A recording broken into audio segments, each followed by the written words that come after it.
औज़ुबिल्लाहि मिनश्शैतानिर्रजीम बिस्मिल्लाहिर्रहमानिर्रहीम अस्सलामु अलैकुम रहमतुल्लाहि व बरकातुहू।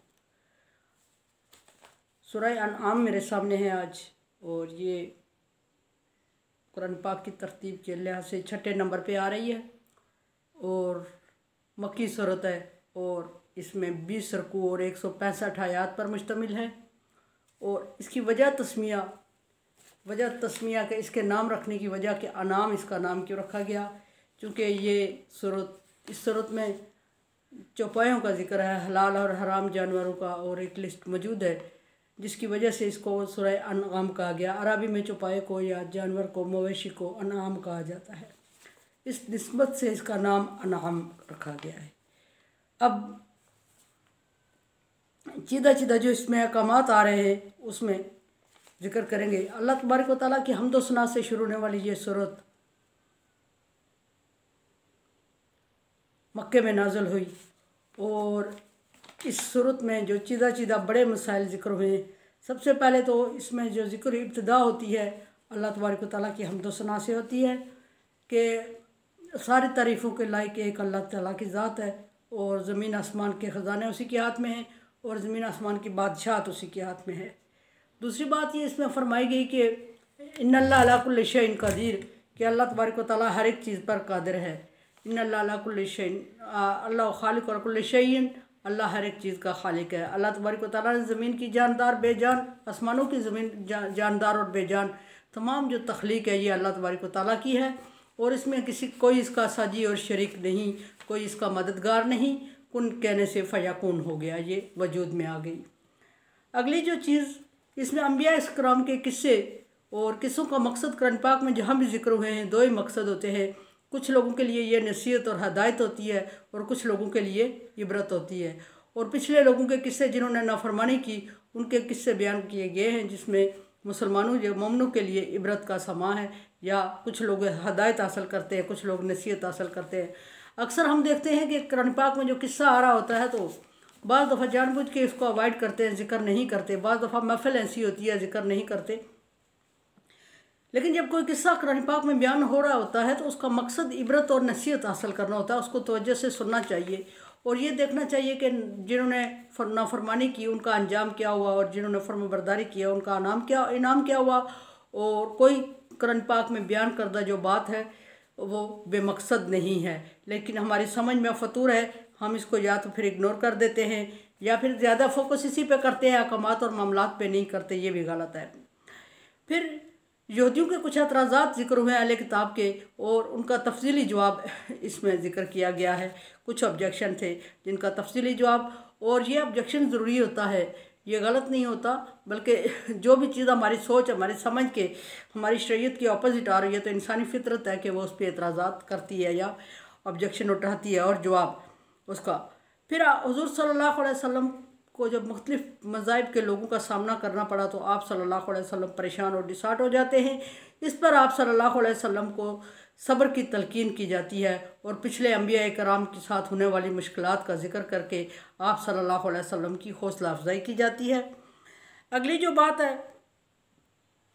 कि कुफार के ईमान ना लाने पे नबी सल्लल्लाहु अलैहि वसल्लम का जब परेशान हो जाना था, या नबी सल्लल्लाहु अलैहि वसल्लम की ख्वाहिश थी कि काश के ये सारे लोग मुझ पे ईमान ले आए, उस पर अल्लाह तबारक व तआला ने नबी सल्लल्लाहु अलैहि वसल्लम को तसल्ली दी और वजह बयान फरमाते हुए फरमाया कि ये आपकी ख्वाहिश पर ईमान नहीं लाएंगे, क्योंकि अल्लाह तबारक व तआला ने इनकी किस्मत में अगर ईमान नहीं लिखा तो आपकी ख्वाहिश का एहतराम ये कर ही नहीं सकते, क्योंकि ख़तम अल्लाहु अला क़ुलूबिहिम व अला समइहिम व अला अबसारिहिम गिशावतुन व लहुम अज़ाबुन अलीम, कि अल्लाह तबारक व तआला ने इनके दिलों पर, इनके कानों पर मोहर लगा दी और इनकी आँखों पे पर्दे हैं और वो सुनने और समझने की सलाहियत से वो हो चुके हैं। फिर कुफ़ार की ज़िंदगी और इनका अंजाम और इनको खुशहाल और आसूदा ज़िंदगी, इनका स्टेटस जिक्र किया गया, और फिर ये कि इनको लंबे अरसे तक अल्लाह तबारक व तआला ने ढील दे दी, मोहलत दे दी, इसके बारे में बताया गया। और फिर ये कि इनका अंजाम बताया गया कि आखिरत में इनका अंजाम बहुत बुरा होगा।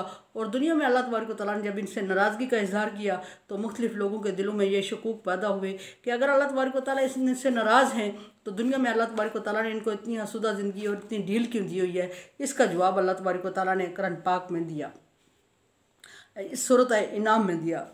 अगली बात जो है कि अहकाम इलाहिया का तगय्युर, ये कि पिछले लोगों ने जिन्होंने अपनी किताबों में तब्दीली कर दी थी उसका फिर जिक्र हुआ एक दफ़ा, और फरमाया कि अहकाम इलाही को जो तब्दील करता है हर जिस किताब में भी हो, और उस किताब में अगर वो अहकाम को तगय्युर तब्दील करते हैं तो उनका अंजाम क्या होगा। वैलुल्लाहु मिम्मा कतबत अयदीहुम व वैलुल्लाहु मिम्मा यक्सिबून, ये अंजाम है उनका। अल्लाह तबारक व तआला ने इस सूरत में भी उनका अंजाम जिक्र किया, आगे पीछे और सूरतों में भी जिक्र हुआ। फिर फरमाया ला तश्तरू आयातिल्लाहि समानन कलीला, अल्लाह की आयात को मामूली कीमत पर फ़रोख्त करो। ये सारे एतराज़ात और ये सारे अहकामात इसमें जिक्र हुए हैं। अगला जो इसमें हुक्म जिक्र हुआ है और ये फरमाया गया कि अल्लाह तबारक व तआला ही आलमुल गायब है। एक चीज़ की नफ़ी की गई कि अगर हमारे जहन में ये बात आती है कोई नबी, कोई वली, कोई पैगम्बर या कोई पहुँचा हुआ बंदा, कोई उलमाए कराम में से कोई गायब जानता है, तो इस बात की नफ़ी की गई और फरमाया कि सिर्फ अल्लाह तबारक व तआला की ज़ात है जो गायब का इल्म जानती है, अल्लाह के अलावा गायब का इल्म कोई नहीं जानता। और अगर हम इस तरह की कोई अपना अकीदा डेवलप कर रहे हैं तो हम अल्लाह तबारक व तआला के साथ किसी को शरीक ठहरा रहे होते हैं। फिर इंसान की मौत का एक थोड़ा सा मंजरकशी, छोटे शार्ट मंजरकशी की गई कि जब अल्लाह तबारक व तआला इंसान की रूह कब्ज़ करता है। रूह अल्लाह तबारक व तआला की बहुत बड़ी नेमत है इंसान के अंदर, और सबसे ज़्यादा तमाम ज़ीरू को अल्लाह तबारक व तआला ने बेजान चीज़ों से मुमताज़ और मुनफरद किया रूह डाल के इंसानों में।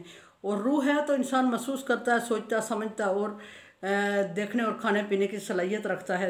अगर रूह इंसान के जिस्म से निकल जाए तो ये हमारी जो डेड बॉडी है ये 2-3 घंटे में गलने सड़ने लग जाती है, और इसमें इतनी ताफन और इतने जहरीले मादे खारिज होते हैं कि एक इंसान की डेड बॉडी अगर बाहर पड़ी रहे तो उससे इतनी तबाही होती है जितने हज़ारों लाखों दूसरे जानवरों की डेड बॉडीज़ पड़ी रहें तो तो उतनी तबाही नहीं होती। अल्लाह तबारक व तआला ने इंसान की रूह डालने का रूह डालने का मकसद, जो इंसान माँ की पेट में होता है 4 महीने का, तो अल्लाह तबारक व तआला उसको अंदर रूह फूंक देते हैं, एक ये बात।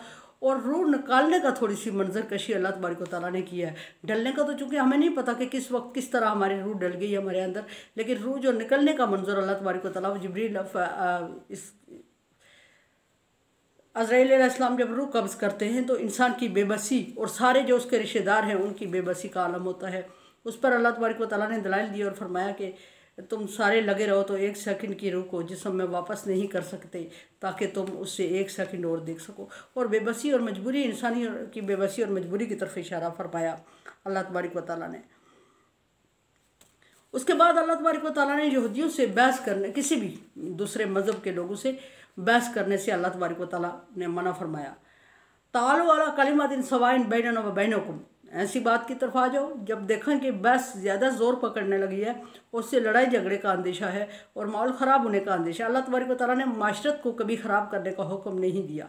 माहौल और माशरत ख़राब होने का अंदेशा हो तो फिर उस सूरत में अल्लाह तबारक व तआला ने हुक्म दिया तालो अला कलमातिन सवाउन बैनना व बैनकुम, ऐसी बात पे बात करते हैं, डिस्कशन कर देते हैं जो आपके और हमारे दरमियान सहम है, जो आपके और हमारे मज़ाहिब या जो चीज़ें हमारे मज़हब में एक जैसी पाई जाती है या जो चीज़ें हम दोनों लाइक करते हैं उस पर बात कर लेते हैं।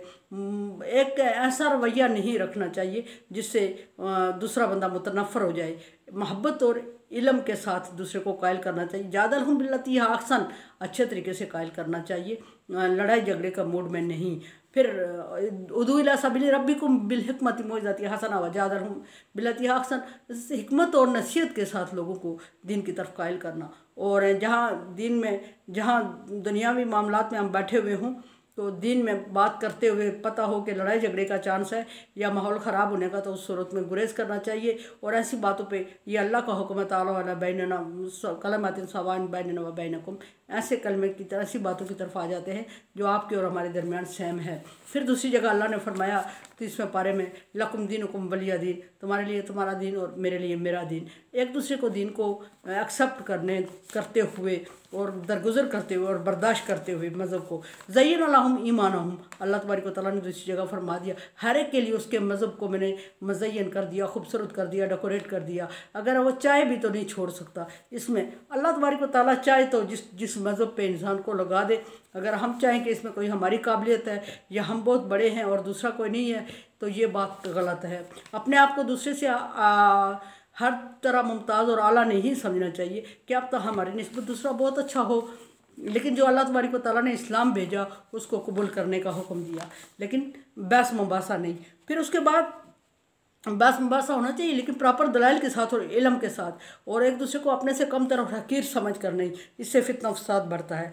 फिर हज़रत इब्राहीम अलैहिस्सलाम के कुछ दलाइल अल्लाह तबारक व तआला के रब होने पर और अल्लाह एक है उस पर उन्होंने दलाइल दिए और पब्लिक को समझाने की कोशिश की कुछ, और फरमाया कि